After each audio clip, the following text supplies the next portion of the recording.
Hello everyone, welcome to my class with essay. And our topic for today is sound sh.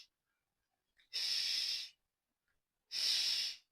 This sound is described as voiceless palatal fricative.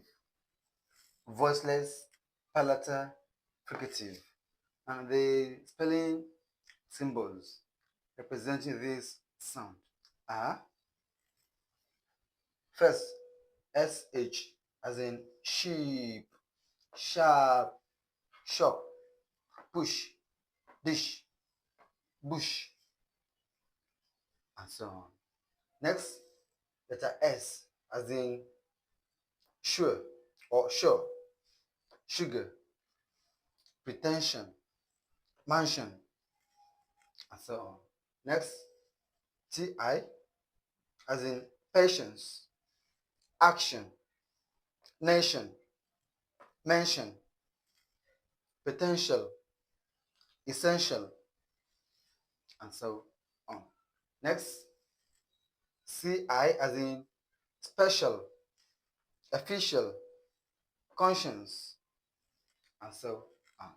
Next, letter c as in ocean, citation, and so on.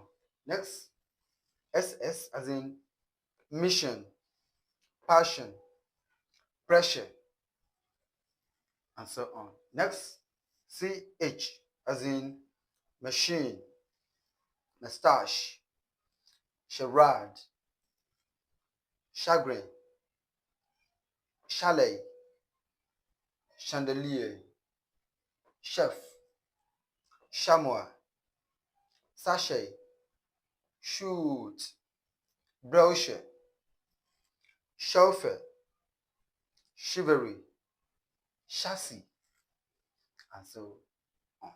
I hope you learned a thing or two from today's class. Don't forget to follow me, watch this video from beginning to end and learn, like, comment, and share. Thanks, and God bless you. Bye.